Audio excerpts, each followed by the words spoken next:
Simeon Brown was also on Q&A over the weekend. I've chosen not to use that footage, but just use a small chat he had this morning on breakfast, because they were talking about the changes to bowel cancer. Now, unequivocally, without question, this is a broken promise from National. I'll play you the footage as we go through this. But what's basically happening is Māori and Pasifika have bowel screening from, I think, either 55 or 50 at the moment. It might be 50. And what this government's doing is it's cancelling that, and it's having bowel screening for everyone at 58. So currently, Maori and Pasifika had it at 50 or 55, whatever it was, and everyone else had it at 60. Obviously, if you need it, like for example, my dad got prostate cancer. So even though I was too young for the prostate cancer screening, I said to my doctor, I'd like to get my PSAs tested. And they went, yeah, of course, because you have a history of it in your family, so you get made an exception to. So if there's a reason to have your bowel cancer screened earlier, of course, you can get it done earlier. But a generic rule that says Māori and Pasifika, I think it was 50, everyone else at 60, what they've done is they've brought it down to 58, and it's going to save lives. But what they can't tell us, Chewie, is how many more Māori and Pasifika will now die because that early screening age has been raised. And, yep, they've got no answer to that question, none whatsoever. We've got Dr. Rawiri Jansen coming on the program just after 7 a.m. around bowel cancer screening for Māori and Pasifika. You've cut that targeted funding to lower the age for everyone for bowel screening, right? Given Māori are diagnosed younger, have worse outcomes, how does that improve equity? Well, we're actually going to save more lives. We're going to save another 176 lives over 25 more years. white lives. 176 lives over 25 years. That's what they're going to save with dropping it from 60 to 58. So in other words, if you do your maths, maybe they'll save 300 non-Māori and Pasifika lives, but 125 more Māori and Pasifika will die, which makes a net positive, Chewie, of 175 more lives. Because you actually, it's unchallengeable that if you're moving the screening from 50 to 58, people are going to get bowel cancer in that time period and not know and die from it. You can't challenge this. I think Jenny May went a bit softly on him, because it's an unchallengeable fact that if you raise the age of eligibility higher, people are going to be in that gap getting bowel cancer and not know about it. You can't actually challenge that. 76 lives over 25 years by lowering it for everyone to 58, and we've said as a government we want to match Australia as quickly as possible, and the capacity of the system to deliver colonoscopies is the key factor behind that. So we are going to lower it as quickly as we can so that all New Zealanders can have that access to that to that screening. And the advice we've seen is that the age-related incidence of bowel cancer is similar across all population groups, and so the right decision is to reduce it by age for all New Zealanders, and then to move it further as quickly as we can as the capacity to deliver more colonoscopies allows. So the data that you're talking about is from where? The Ministry of Health. Okay, and has that been released, or will you be releasing it? Released this week. When will you, be this released week? This week, yeah. Okay. Also, you talk about lowering the screening to 58 will save 700 lives? Correct. Yep. How many lives will be lost by cutting that funding to Māori and Pasifika? Well, it's going to save more lives. Then it's going to lose. But the question is, how many Māori and Pasifika will die? Okay, let's not talk about the big. We're breaking it down into categories now. How many? Because we could say how many more women will be saved, how many more men would be saved. Sure. How many over 65? You have those numbers, but what about the other side of it? How many more Māori and Pasifika will die because you're removing funding from their early screening? Well, it's going to save more lives. 176 more lives over 25 years because we're lowering it for all New Zealanders. And that's based on the advice we've received from the Ministry of Health. It's the right decision to do, and it's our health system being delivered based on the basis of need. That's what we're focused on doing. So no stats on Māori and Pasifika? How many lives will be lost as a result of taking that funding? Well, the advice was we would save more lives by reducing it for all New Zealanders, and that's the right decision to do. There's a really important thing he said in there. Let me just replay it for you. Health, it's the right decision to do, and it's our health system being delivered based on the basis of need. A health system based on need. Now, we know that's horseshit, Because if Maori and Pacific Islanders die earlier, then their need is earlier. I know I've said this a lot on this show, and I know that some of you will be sick of this, but the reason, and it's normally about David Seymour, but this government comes across as, if not racist, certainly racially divided. You put whatever word in you. Is anytime they want to clarify things or classify things, they're happy to classify things in all sorts of areas: age, sex, nationality, where you live in the country. But as soon as it comes to race, all of a sudden, no, we can't categorize there. You don't see someone who's in a wheelchair, and you don't see funding for going into the front doors of buildings based on everyone's need, because only a couple of people in wheelchair need that ramp, Chewie. So that ramp going into that building, we shouldn't have to have that, because based on what most of us need stairs, and that ramp is an extra cost. So based on what most people need and giving us quicker access to that building, for those few people there who are inconvenient, you see what I mean? It doesn't work. It doesn't work in any other setting, which means it doesn't work in this setting just because one of the categories is Māori or Pacific. Māori or Pacific die much younger. They get bowel cancer much younger. So if this is based on need, then they need the screening much younger, Chewie. Like, there's a very simple phrase. Simeon Brown is on the screen, and whatever he is talking about and whatever portfolio he has today, you can just tack on the end, against all advice. Whatever he's talking about, his decision is against all advice. There is a reason that for decades we have tracked stats based on ethnicity, because there is a correlation to it. So when he says that it's needs-based, and part of that need comes out of their ethnic background, then it's needs-based. Yeah. Now, there's a couple of comments here that I want to highlight. Tiffany here says, the data I've seen suggests 45 for everyone is actually the correct target. Yeah. So really the thing this highlights most is how feckless the entire system is. Someone needs to take this man-child back to high school. Yeah, look, we're having someone speaking with the great confidence of his 33 years walking this earth and his previous experience as a fucking bank teller, trying to tell us that he has the best plan for all New Zealanders. I love that phrase, all New Zealanders, even though objectively, provably, it is not going to be better for all New Zealanders. There is a very specific slice of the New Zealand pie that is going to be negatively affected by this. So you can't just roll in there and go, all New Zealanders. I love that phrase when they don't want to talk about how this country is made up, because the flip side is, I always think, he means white people. Yep. Māori aren't New Zealanders. They're not good, honest Kiwis. And anything that acknowledges that, you're calling me a racist. How dare you? I'm not a racist. I don't have a shaved head and a swastika on my forehead. There are many shades of racism. And a government saying, we're all the same, against all advice, against decades of data, provably, you are doing a bad thing. Let's go on, because the former Chief Medical Officer of Te Aka Whai Ora, which is the Māori Health Authority, his name is Dr. Jansen. He was also on breakfast this morning, and he was asked what he thought of the government, not the government lowering the age from 60 to 58. He was asked what he thought about the government removing the funding from earlier screening for Māori and Pasifika. What's your response to the government pulling the funding from the screening program for Māori and Pasifika? Yeah, really disappointed. There's a couple of features of that. One is you have a national bowel cancer screening program which doesn't meet the needs of Māori and Pacific. Half of all Māori bowel cancer occurs before the age of 60, so it's not much of a screening program if you start at 60. Secondly, you start reaching out to the Māori and Pacific population from age 50 and then you snatch it away.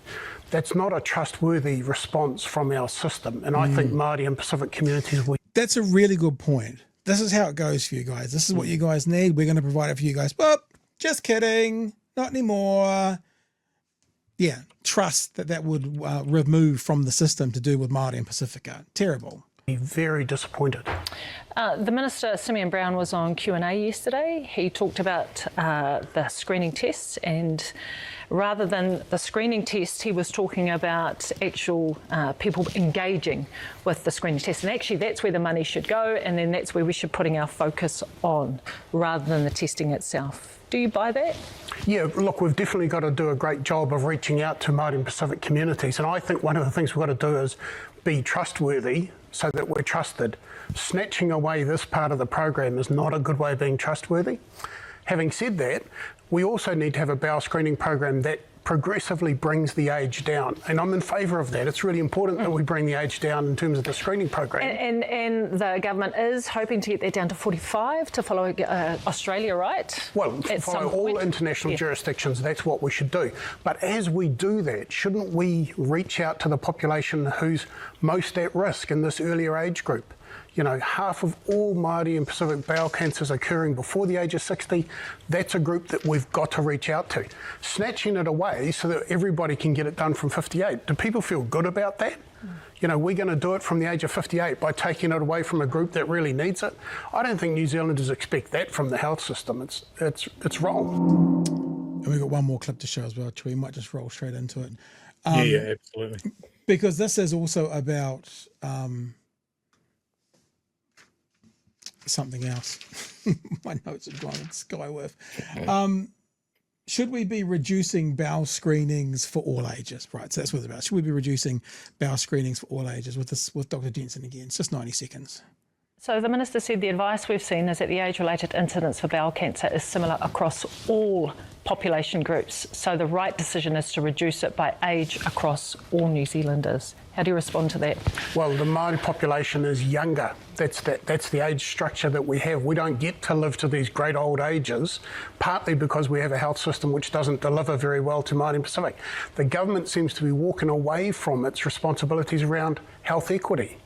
You know, it's deliberately taking this program away for the benefit of all.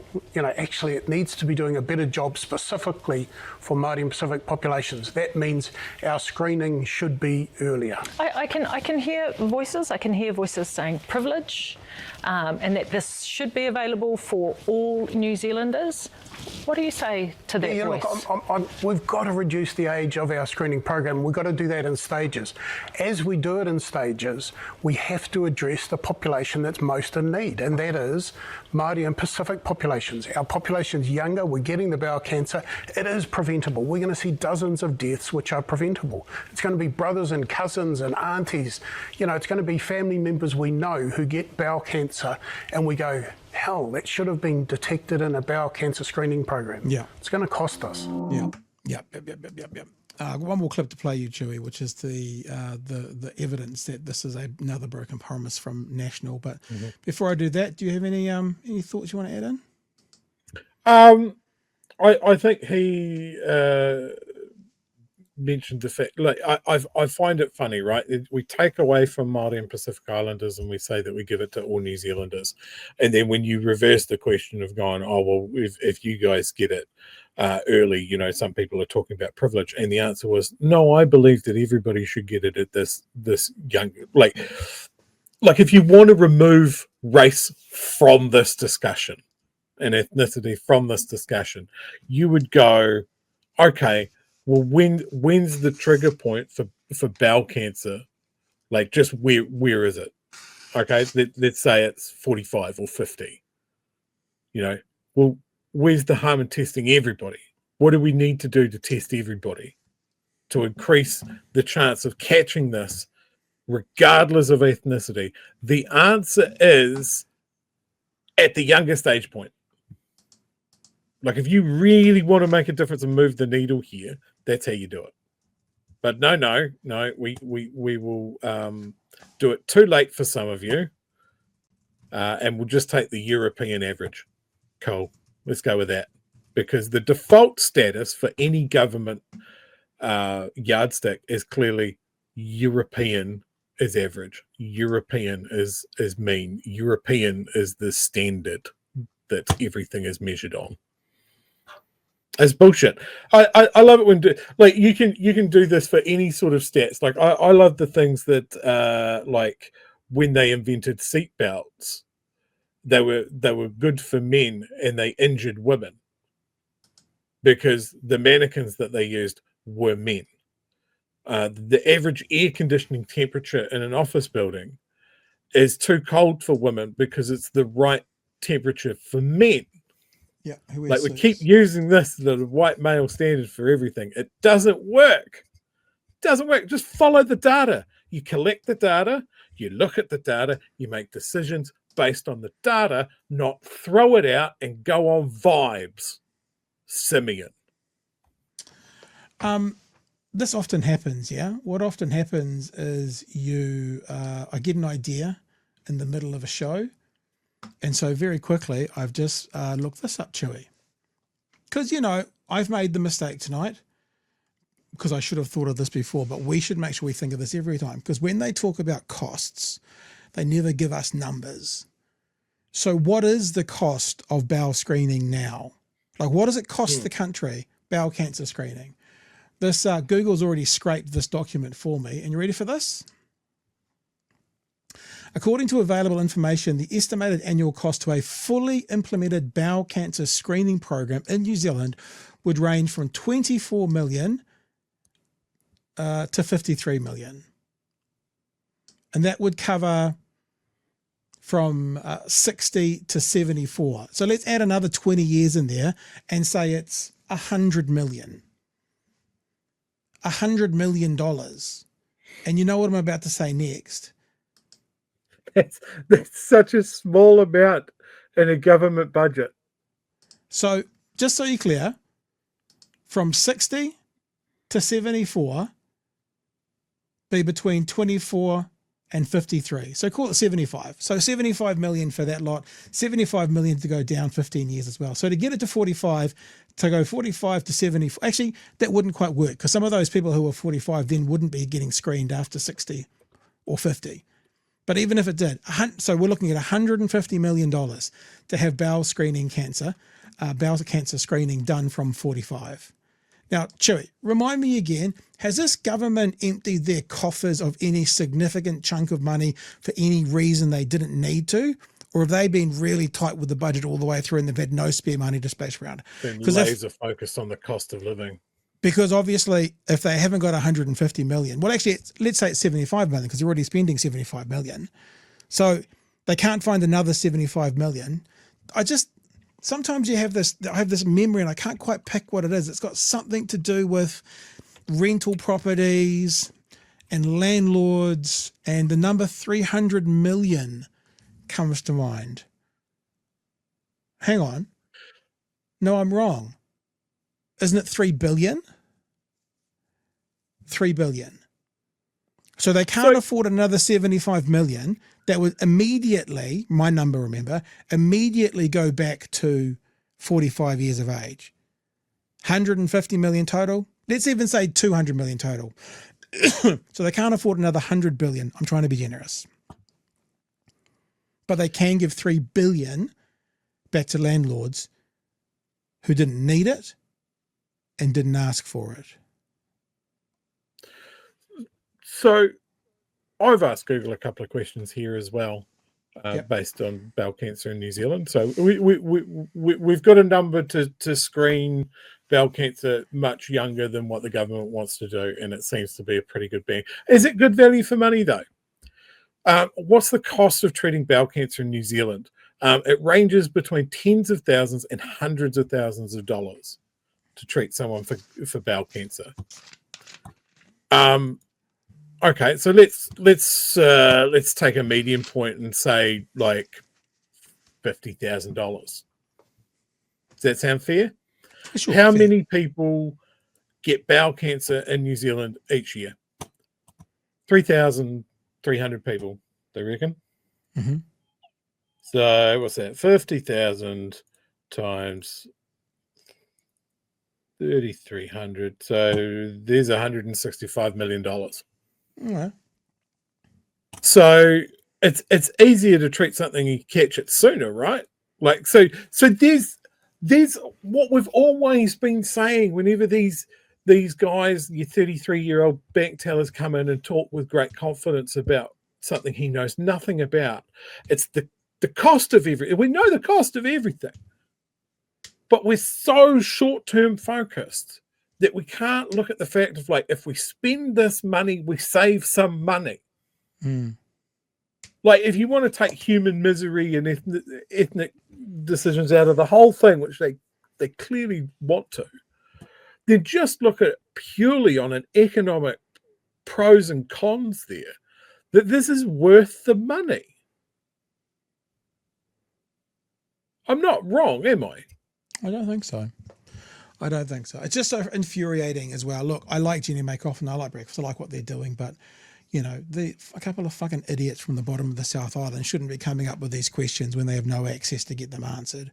How much, Mr. Brown, are we spending on bowel cancer screening per year right now? How much would it cost to drop it immediately to 45? Sorry, what? Another 100 million?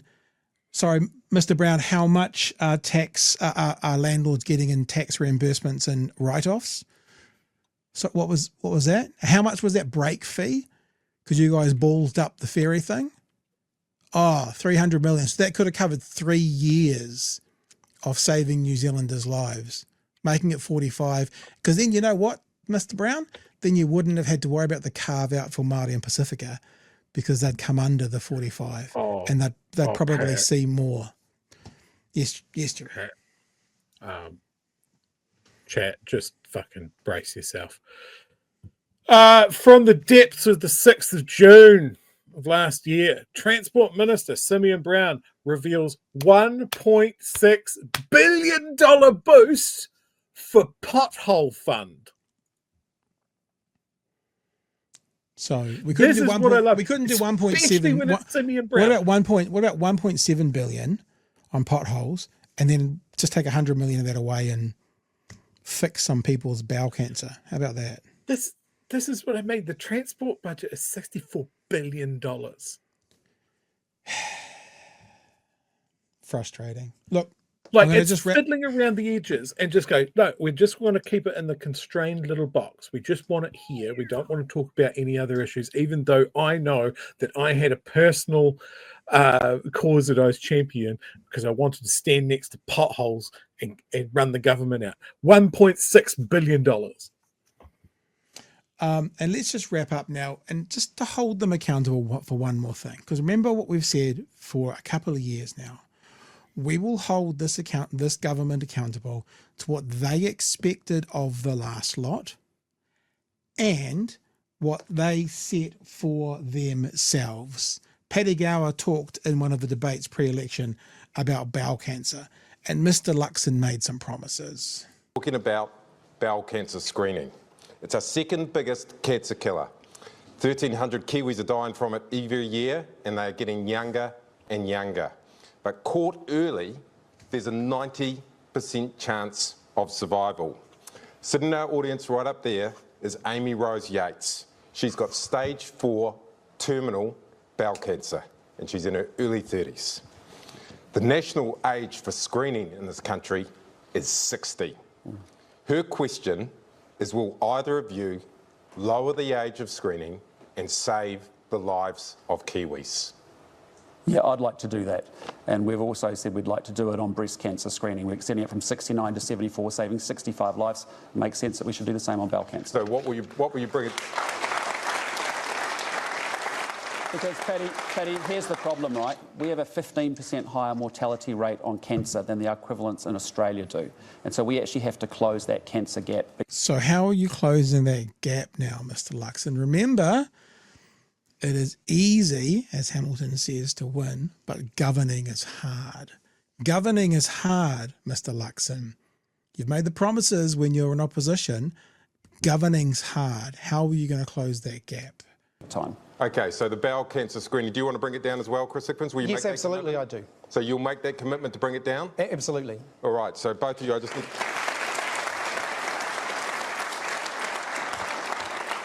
We just need to press further on it because I do want to sort this out. The age in Australia is 50 or 45 if you ask for it. Will you commit to matching Australia on bowel cancer screening? Yeah, we did the same on breast cancer. We looked at what happened in Canada, the UK and Australia.